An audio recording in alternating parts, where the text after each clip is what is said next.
Halo teman-teman, ini ada berita menarik nih. Prabowo katanya akan bebaskan tahanan yang ditahan karena menghina pejabat negara. Ini berhubungan dengan Undang-Undang ITE ya. Jadi, mari kita lihat beritanya teman-teman ya. Gue akan bacakan beritanya. Ini menarik sekali, gue dapat dari mana ini ya? Dari Instagram nih ya. Dot now dots ya. Prabowo akan bebaskan semua tahanan yang ditahan karena penghina pejabat negara. By Jessica Tan and Michelle Chen. Wih, luar biasa sekali ya. Luar biasa. Kita baca. Presiden Prabowo Subianto berencana memberikan amnesti kepada seluruh narapidana yang dijerat Undang-Undang Nomor 1 Tahun 2024 tentang ITE ya. Undang-Undang kampret, Undang-Undang pasal karet yang banyak menjerat lawan-lawan politikus ya. Yang banyak menghantam orang-orang kayak gue nih, orang-orang yang bersuara keras terhadap pejabat atau orang lain gitu ya. Terutama bagi mereka yang dihukum karena menghina pejabat negara. Menteri HAM, Pak Natalius Pigai menyampaikan bahwa kebijakan ini merupakan bagian dari upaya Prabowo untuk menjamin kebebasan berpendapat di Indonesia. Ini luar biasa ya, luar biasa ya. Jadi Pak Prabowo ini adalah orang yang seumur hidup dia itu dicaci maki terus ya, sejak sejak 98 ya, sejak kasusnya 98 itu sampai hari ini dia dicaci maki terus dan dia tidak pernah mempenjarakan satu orang pun. Dia tidak pernah mempidanakan satu orang pun gara-gara menghina dia. Padahal Pak Prabowo adalah orang yang paling dihina ya menurut gue ya, salah satu orang paling dihina di negara ini gitu. Tapi dia orang yang berbesar hati, dia bukan tipe orang yang mau menghantam orang pakai hukum. Bagus nih Pak Prabowo menurut gua ya, dan dia akan terapkan ini di hukum Indonesia. Bagus juga ya. Ia juga menegaskan bahwa selama 5 tahun masa kepemimpinan Prabowo, tidak akan ada warga dijerat hak hukum hanya karena mengkritik pejabat negara. Oke. Dalam 100 hari pejabat pemerintahannya, hari pertama pemerintahannya, tidak ada kasus penghinaan terhadap pejabat negara yang diproses dengan pasal Undang-Undang ITE. Ya memang belum. Mencerminkan komitmen terhadap kebebasan berekspresi. Oke, belum sih Pak ya, belum diuji Pak ya, belum diuji. Selain narapidana kasus ITE, amnesti juga akan diberikan kepada narapidana politik terkait Papua, penyalahgunaan narkoba tertentu, serta mereka yang memiliki catatan kesehatan khusus. Oke, kemarin korupsi mau diampuni, koruptor. Sekarang yang cacat kesehatan khusus, bagaimana itu?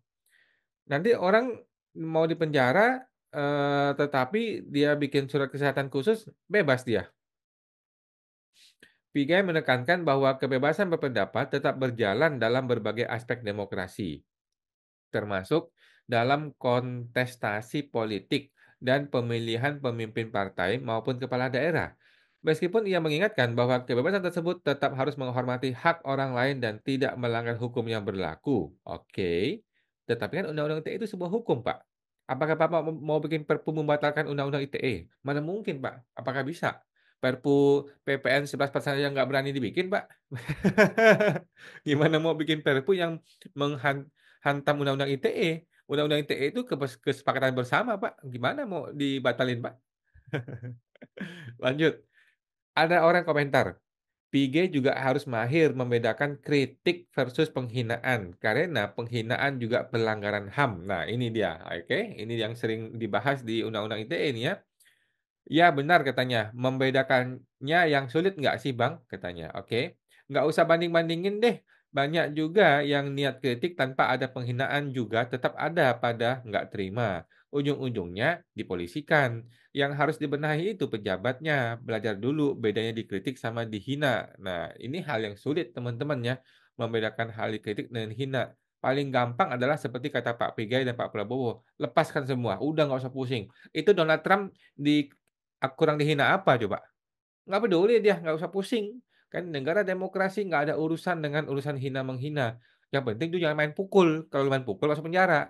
Tetapi kalau omongan hina-menghina itu sulit itu dibedakan. Mana yang menghina, mana yang mengkritik, sulit dibedakan. Akibatnya orang bisa menggunakan power kekuasaan untuk merubah yang namanya kritik menjadi menghina, masuk penjara tuh orang, gitu loh. Ini gampang Pak, gampang kok logikanya ya. Semua orang paham ya. Biarkan Bro, hina-hina aja, pejabat banyak yang nggak bener, dihina biar sadar diri dan perbaiki diri. Kalau nggak dikerasin mana mau dia dengar, oh gitu ya, oke. Dibalas lagi nih ya. Jelas-jelas berbeda tujuannya, cara penyampaian kan kelihatan. Mengkritik tujuannya buat memberi masukan yang membangun, membantu memperbaiki kesalahan, atau meningkatkan kualitas. Kalau menghina bertujuan untuk merendahkan, melecehkan, atau menyakiti perasaan orang tanpa tersirat niat baik katanya. Mengkritik disampaikan dengan logis, objektif, disertai alasan atau saran perbaikan. Menghina disampaikan dengan kasar, subjektif, dan sering berupa celaan atau ejakan. Mengkritik bisa memberi wawasan baru, memotivasi perubahan, atau meningkatkan kualitas suatu hal. Menghina cenderung sengaja ingin menyakiti orang, mengajak konflik, atau merusak harga diri seseorang. Oke, oke. Pertanyaan gua, di undang-undang apa ngomong gitu? Di undang-undang apa ngomong gitu coba? Pertanyaan gua berikutnya, kalau gua membongkar LHKPN seorang pejabat, itu mengkritik atau menghina? Kalau LHKPN dia jelas-jelas bermasalah, terus gua mengkritik, dan gua tidak kasih solusi dong. Bagaimana cara solusi? Namanya koruptor, gimana mau kasih solusi? Solusinya adalah undang-undang perampasan aset, which is udah nggak ada, udah buang ke laut itu kan. Nah, itu menghina atau mengkritik? Eh, iya, kalau gua buka LHKPN seorang pejabat, data itu tuh terbuka untuk publik, tapi isinya bermasalah. Lah gimana? Bapak Rizky bilang mengkritik sama dengan menghina pejabat, dibalas lagi nih. Di era sekarang, mengkritik itu membuat ajaran bagi para pejabat agar berbenah dan mengkoreksi jika salah, bukan kena undang-undang ITE lalu penjara. Bukan kritik jika sudah menghina fisik, keluarga, dan diri. Oke, ya Bapak Rizky, rakyat mana yang menghina fisik pejabat, keluarga, dan dirinya, Bang?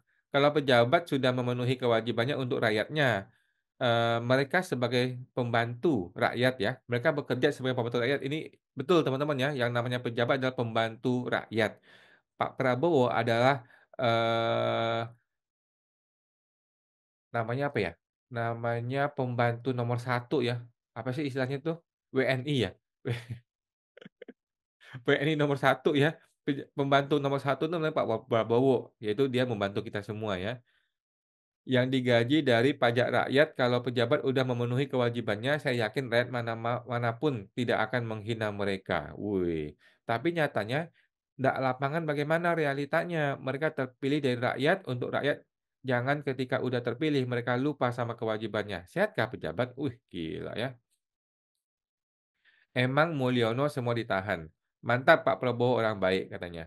Nah, ini baru benar. Yang mencuri, yang korupsi baru jangan dibebaskan. Oh gitu ya. Niat tak selalu berakhir baik, Pak, katanya. "Bebaskan saja, Pak. Hitung-hitung buat bantu Bapak untuk melawan musuh politik Bapak nantinya." Oh, gitu, oke. Udah kayak Wiwi awal menjabat.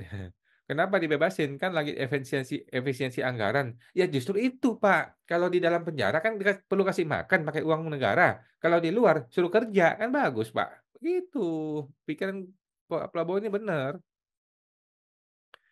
Si paling lemes. Capek sama yang main pahlawan-pahlawanan mulu. Justru kalau nggak dibebasin, malah bengkak anggaran karena harus dikasih makan terus. Ya betul ya, betul. Mending dia di luar penjara ya, bisa kerja, bisa bayar pajak. Kalau nggak kerja, didor aja lah sekalian. Bercanda-bercanda gitu ya. Lah, emang ada unsur penghinaan? Emang yang ditahan penjara nggak dikasih makan apa, Mas Was? Oke, oke, oke. Apalagi di komentar orang nih, dimaafkan. Kalau nggak dikritik suka kebablasan, Pak. Fufu Fafa, asal jangan sama Fufu Fafa katanya. Mantap Pak Jenderal Presidenku. Nah, kita lihat ya bagaimana Fufu Fafa mengkritik dan menghina Prabowo. Tapi dia tidak melawan, dia tidak mempenjarakan, Pak Prabowo bahkan tidak merespon sama sekali. Menurut gua di negara demokrasi memang seperti itu seharusnya, ya. Nggak usah pusing mikirin orang-orang yang komplain, orang-orang yang mengkritik, orang-orang yang menghina. Yang penting dia nggak main tabok. Kalau dia main tabok kita hukum. Tapi kalau sekedar omongan, mau dia mengkritik, menghina, mengancam, mengancam janganlah ya. Tetapi kalau cuman sekedar omongan, sesakit apapun, sepedas apapun, biarin aja lah, udah nggak usah pusing. Itu negara demokrasi. Prabowo udah diapain sama Fufu Fafa coba? Nggak peduli dia. Di samping dia duduknya malah ya, kan? Donald Trump dikritik, dihina. dicaci maki, udah nggak peduli, pokoknya jalan terus gitu ya. Saya titipkan Presiden Prabowo Subianto kepada Allah SWT, semoga saja beliau selalu diberikan kesehatan, panjang umur, keselamatan dunia dan akhirat, dipermudah segala urusan, dan dijauhkan dari orang yang zalim. Amin ya ya Allah ya rabbal alamin. Ya. Siapa ini? Ada orang namanya Presiden Prabowo RI ke-8. Gila. Jadi nanti SDM saya siap Prabowo kerjanya, sangat bagus Pak. Bapak Prabowo sudah sukses menjadi presiden kita ke-10. Prabowo juga nanti SDN atas apa, biar kenapa saya menjadi apa ini orang nih? Pakai pakai ChatGPT kali lu ya? Nggak jelas nih ngomongnya.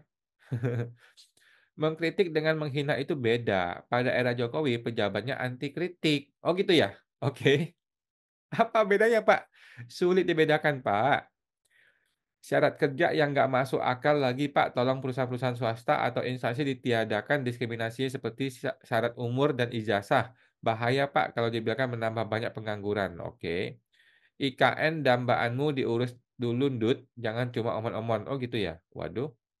Tuh, ini apa coba? Ini apa? Mengkritik atau menghina coba? Ngomong orang gendut.